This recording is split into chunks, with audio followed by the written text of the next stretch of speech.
Se dice que el poeta cubano José Martí dijo que las tres acciones que marcan la verdadera trascendencia en el mundo son escribir un libro, plantar un árbol y tener un hijo.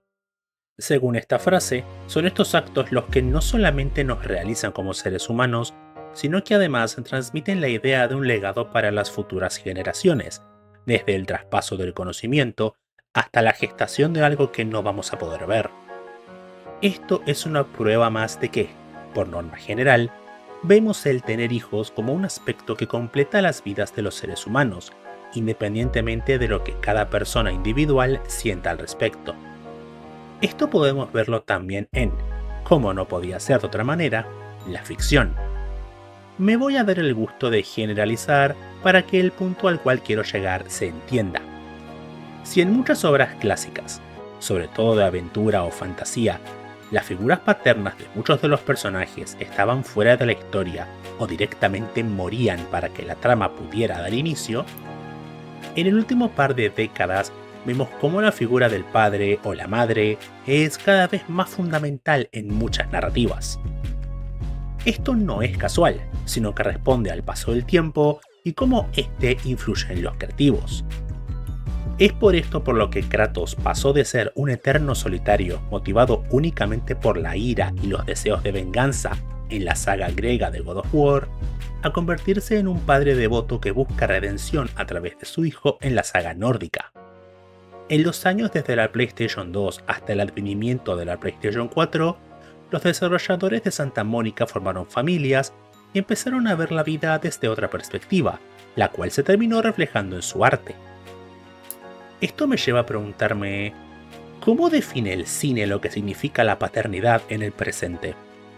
Pues bien, para eso voy a tomar 3 películas salidas en el pasado 2025 que abordan este tema en mayor o en menor medida para intentar ver a qué conclusiones llegan. Aclaro, por si no viste la introducción al comienzo del video, que esto va a contener spoilers, así que te aconsejo proceder con precaución. Sin nada más que decir, podemos empezar.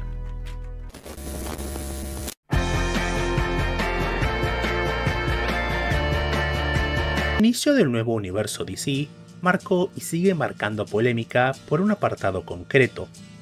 En esta versión, los padres kryptonianos de Clark no enviaron a su hijo a la Tierra con el propósito de seguir con el legado de Krypton, o al menos no de la manera convencional, sino que fue enviado para reconstruir Krypton a partir de la conquista mediante una infiltración en nuestro mundo.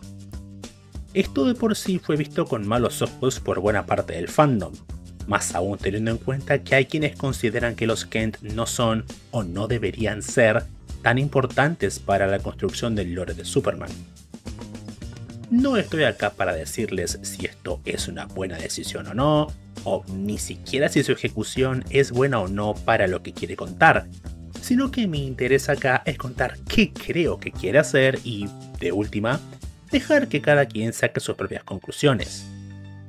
Lo que hay que entender es que, históricamente, Superman siempre fue el puente entre dos mundos, el poder y el legado de Krypton y la mejor parte de lo que nos hace humanos. Lo que James Gunn hace al poner a Jor-El como un conquistador es hacer que Superman dude de su propio legado. ¿Quién se supone que es si el legado de Krypton es uno de conquista y sometimiento? Como sabe cualquiera que haya visto esta película, el mensaje final es que es el propio Clark quien elige su propio camino, pero la forma en la cual llegamos a esta conclusión es lo que le da el toque. La frase de Jonathan Kent de "los padres debemos darle a nuestros hijos las herramientas para que elijan en qué personas van a convertirse" es uno de los núcleos emocionales de la película. Esto hace que, a su vez, el rol paterno en Superman 2025 sea uno de fondo, pero a la vez formativo.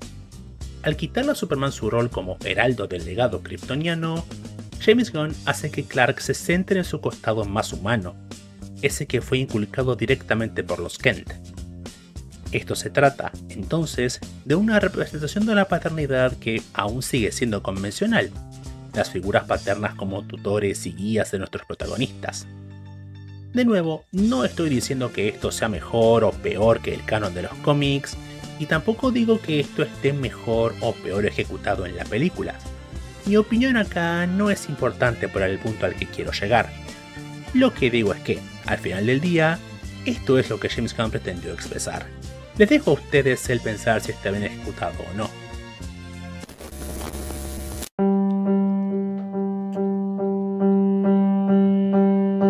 La última película de Paul Thomas Anderson también tiene mucho que decir sobre la paternidad, pero desde un punto de vista quizá más complejo. Para quien no la haya visto, Una batalla tras otra trata sobre Pat y Perfidia, una pareja de revolucionarios de izquierda, y de cómo sus acciones terminan afectando enormemente la vida de la joven Charlene, hija de Perfidia. La clave de la película es que Perfidia terminó abandonando a su familia tras el nacimiento de su hija para poder centrarse en su lucha revolucionaria, mientras que Pat se quedó encargado de la crianza. Pero todo salió tan mal que el grupo entero fue descubierto, y tanto Pat como Charlene tuvieron que huir para evitar ser arrestados por el gobierno, algo que va a reflotar años después de la manera más intensa.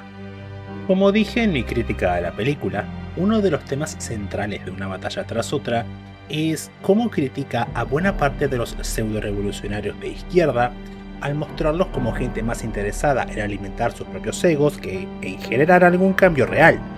Pero una cosa que no mencioné es que otro de sus temas es cómo las cosas que hacemos hacen eco en las nuevas generaciones. Charlene es alguien que no tiene ningún tipo de culpa por las acciones delictivas de sus padres, pero que aún así es perseguida por el nazi de Lockjaw simplemente por existir y ser una amenaza para sus intereses. Charlene termina siendo alguien vulnerable y perseguida no por algo que haya hecho o dejado de hacer, sino por existir. Charlene, entonces, se vuelve heredera del legado familiar, pero esto la limita y hasta la condena en vez de darle herramientas para desarrollarse. Teniendo en cuenta que la película está contada desde la perspectiva de Pat, podemos ver cómo entiende Paul Thomas Anderson al pasado, como una cadena de hechos que influencian el presente e incluso el futuro, aun si eso significa meter a nuestros hijos en dramas que no les pertenecen ni les incumben. Por si acaso, no estoy diciendo que Pat sea un mal padre, o al menos no necesariamente, ya que hizo lo que pudo con sus recursos y su paranoia. Lo que estoy diciendo es que, para Paul Thomas Anderson, una de las claves de la paternidad es que muchas veces los hijos terminan siendo herederos de las vidas de sus padres, tanto en lo bueno como en lo malo. Me van a tener que perdonar por desviarme del tema, pero esto es algo que veo mucho en la vida real. Veo cómo amigos y familiares míos se parecen más y más a sus papás conforme crecen. Veo cómo mis amigas y familiares mujeres se parecen más y más a sus madres conforme crecen. Es más, a veces veo en mí mismo cómo me voy pareciendo más a mi papá a medida que crezco. Por si acaso no me refiero a lo físico, o al menos no solamente, sino a la personalidad, a las características puntuales de cada persona que los hijos heredan e incluso sus formas de ver el mundo. Hablo de esas cosas que heredamos, pero que no vemos. Esto, además, se refuerza todavía más con el final de la película. Al final, vemos que la verdadera herencia de Charlene no es el pasado de sus padres, sino su espíritu revolucionario y sus deseos de hacer lo correcto a pesar de todo. De hecho, una de las primeras cosas que sabemos sobre Perfidia es que ella misma viene de una larga estirpe de revolucionarias, y todo indica que Charlene va a seguir con la herencia familiar, no por imposición, sino por convicción. Esto dice que, al menos según la visión de esta película, la paternidad no es solamente una forma de asegurar nuestro legado en la forma de algo que nos supere cuando ya no estemos, sino que también puede ser un acto revolucionario en sí mismo. Quizá nuestra generación no sea la que pueda cambiar el mundo, pero sí podemos intentar que quienes vengan después que nosotros sí lo logren. Conforme escribo esto, me doy cuenta de que esta visión de la paternidad es bastante similar a la de Superman, pero con el matiz de que las personas tendemos a heredar la personalidad y los valores de nuestros padres. Esto significa que todas las visiones de la paternidad en el cine son positivas, ¿verdad? Esto me lleva a lo último de lo que quiero hablar hoy.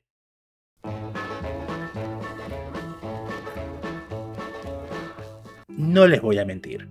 Este video existe a partir de las ganas que tenía de hablar sobre esta película. If I Had Legs I'd Kick You es un drama, pero uno bastante particular. Por si no la conocen, la trama sigue a Linda, una madre y psicóloga de Long Island, Estados Unidos, y sus intentos de lidiar con una vida que se cae a pedazos a su alrededor. Su departamento tiene un agujero enorme que lo vuelve inhabitable. Su marido está ausente por un trabajo en donde no tiene las mismas responsabilidades que Linda. Una de sus pacientes desaparece de la nada en algo que acaba incluyéndola. Y, por si fuera poco, tiene el drama de su hija. Una nena afectada por un desorden alimenticio infantil, el cual la fuerza a comer por un tubo, y que necesita aumentar de peso lo antes posible para poder continuar con su tratamiento. De buenas a primeras, esto podría sonar un drama convencional y hasta lacrimógeno de esos pensados para ganar Oscars, Oscar Bates que lo llaman. Pero esta película aborda una perspectiva bastante diferente. Para que se hagan una idea, esta cinta es comparada con Uncut Gems, la película de los hermanos Safdie que le recordó al mundo que Adam Sandler sí sabe actuar, pero creo que hay una diferencia fundamental.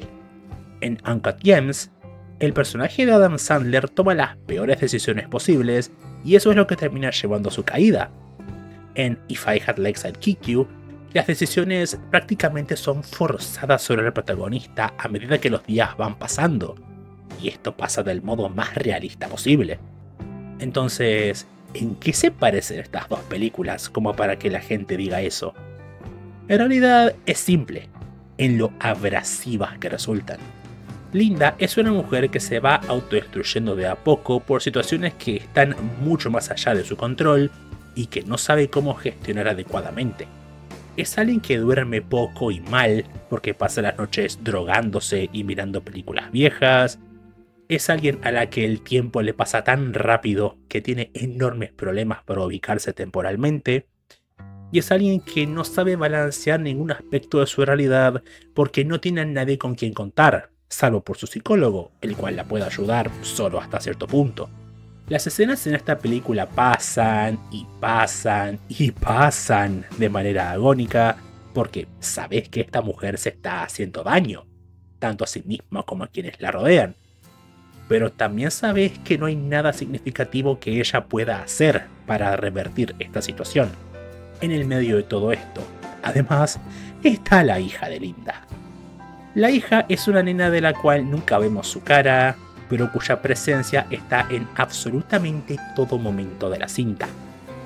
Es una representación realista de lo que es una nena de su edad, y eso significa que es ansiosa, es inquieta y por momentos puede ser caprichosa a un grado en el que es insoportable.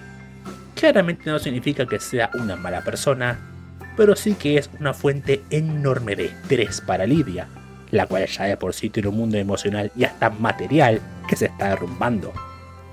En If I Had Legs I'd Kick You, la maternidad es vista prácticamente como una condena al estrés y al perder por completo cualquier noción de tu vida. Si no sabes si tener hijos o no, esta cinta definitivamente va a hacer que le tengas fobia a la natalidad.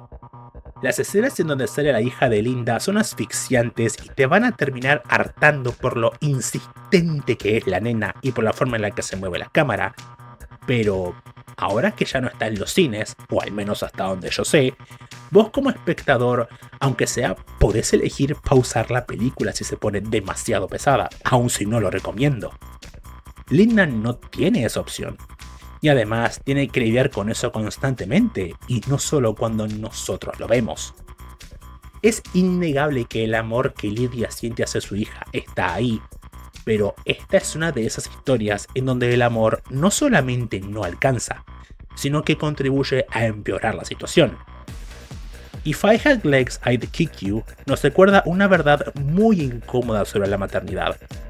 Antes que un legado personal, antes que una herencia, antes que una persona autónoma que debe decidir en quién quiere convertirse, un hijo o una hija es alguien que va a depender de vos por años y años y años, y nada te garantiza que semejante responsabilidad no vaya a salir muy mal para todas las partes involucradas. Al final del día, hay tantas interpretaciones de la paternidad como hay paternidades en sí, ya que cada familia es un mundo y todos tenemos una forma diferente de ver la vida. Van a haber casos en donde la paternidad se sienta mucho más emotiva y cómoda, como en el mensaje de una batalla tras otra, pero también van a haberlas mucho más convulsionadas, caóticas y hasta injustas, como en el caso de If I Had Legs I'd Kick You. Lo que me parece más interesante de esto, volviendo al principio del video, es cómo cada vez más de estas visiones existen en primer lugar. Una de las razones por las que nosotros como humanos creamos y consumimos arte es para entablar una conversación directa con otras personas y ver las cosas desde su punto de vista. Es mucho más fácil desarrollar empatía hacia otras realidades si nos exponemos a estas en primer lugar. Y la clave de todo esto es que, a cuantas más realidades y visiones nos expongamos, más nos vamos a dar cuenta de que muchas de estas visiones también son las nuestras, y que no estamos solos o solas en el mundo. No sé si vos, que estás viendo esto, tengas hijos o hijas propios o te interese tenerlos, pero si algún día se te da, quién sabe, capaz puedas ver muchas cosas de tu propia vida en alguna de estas 3 grandes obras. Muchas gracias por ver el video. Si llegaste hasta acá, te quiero mucho y quiero hablarte un ratito.